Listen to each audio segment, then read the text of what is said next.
काल जे दुर्दैवी घटना घडली सीता नदी या पारमध्ये संतोष ठाक या व्यक्तीची ज्याप्रमाणे एक वाळूचा ट्रक असं सांगले जाते की वाळूच्या ट्रकमध्ये चिरलेल्याने ती त्यांचा मृत्यू झालेला आहे. त्यामध्ये आपली काय प्रतिक्रिया आहे त्या संदर्भात?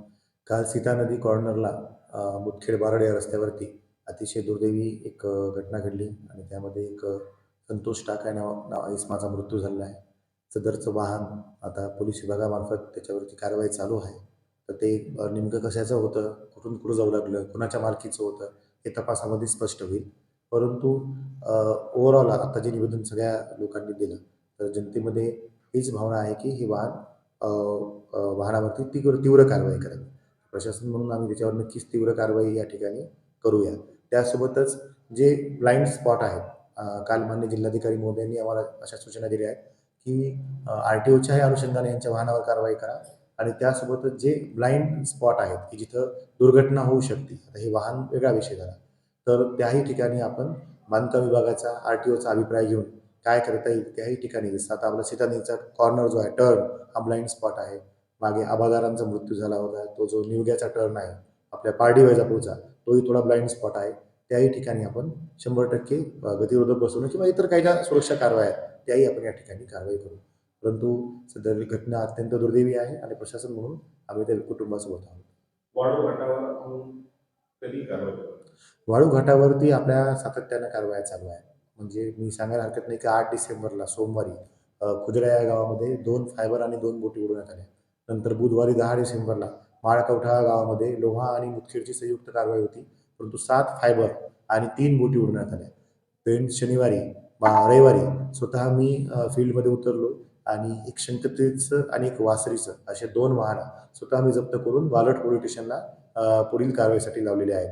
त्यासोबत कालच आमचे जगताप नायब तहसीलदार आणि PI साहेबाच्या टीमनं 2 बोटी ज्या साईडला होत्या त्या बारड आपल्या वासरीला उडवल्या आहेत आणि आजही काही तराफे जाळण्याची आम्ही कारवाई केलेली आहे. तर कारवाई सातत्यानं चालू आहे. इथून पुढे ही कारवाई अशीच जोरदार पद्धतीने चालू राहील. जे शहरात अवैध वाहतूक जे मोठ्या प्रमाणात आतापर्यंत चालत आहे, त्यासंदर्भात आपण काय पोलीस प्रशासनाला आपण पोलीस प्रशासनाला याच गाईडलाईन दिल्या की आमचे भरारी पथकं चालूच आहेत, परंतु ज्या गाडीवरती कोणतेही नंबर नाहीत किंवा ज्या गाडीवरती काही हे नाही, तर नुसतीच एक वेळतर्फी महसूलची कारवाई न होता फौजदारी अनुषंगाने आपण कारवाई करू.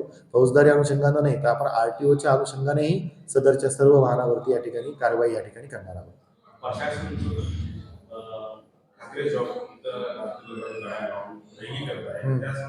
नाही, त्या संदर्भात आपण आता हा जो विषय आहे फौजदारी स्वरूपाचा विषय आहे की एखाद्यावर रेकी करणं किंवा हे करणं आमच्या MLRC कायद्यात त्याला तरतूद नाही. परंतु आताच मी PI साहेबांसोबत चर्चा केली, कशा प्रतिबंधात्मक कारवाया या लोकांवरती करता येतील, तर जास्तीत जास्त प्रतिबंधात्मक कारवाया त्याही लोकांनी पोलीस प्रशासनामार्फत आपण करूया. हा घटनेमध्ये किती टिप्पर आता पोलीस विभागाच्या माहितीप्रमाणे एक टिप्पर काहीतरी त्यांनी लावलेलं आहे. अगोदर 2 लावले होते, पण त्यांचं काही हे नाही, एक लावलेलं आहे. त्याच्यावर फिर्याद देण्याचं काम चालू आहे. आपल्याला अधिकची माहिती कुणाची गाडी होती, काय होती, वाहन चालक कोण होता, आपल्याला पोलीस विभागामार्फतच मिळेल. एकंदरीत जो मृत्यू पावलेले आहेत, शासनाकडून त्यांना आपण त्याची चौकशी करूया की त्याच्यामध्ये काही तरतूद आहे का. परंतु सदरची गाडी जर इन्शुरन्समध्ये वगैरे असेल तर त्यांना मोटर व्हेकल ॲक्टमध्ये इन्शुरन्स वगैरे ती गाडी असेल तर इन्शुरन्स पण मिळू शकतो. त्या अनुषंगाने आपण सूचना द्यायला प्रयत्न करूया. जे लोक बघणार आहेत त्यांना सांगितले की 2 हायवा होते, ते एकना पाळला दुसऱ्यानं त्याच्यावर आरोप घातला. नाही, आता हा तपासाचा मुद्दा आहे आणि मी PI साहेबांना सांगतो की किती आहेत प्रत्यक्षदर्शी, म्हणजे जे मोक्यावरती उभे होते ते लोक कोण होते, त्यांचे बयान घेऊन वगैरे जे योग्य आहे आणि जे नियमानुसार कायदेशीर कारवाई आहे तीच परिपूर्ण कारवाई आपण त्या ठिकाणी करूया.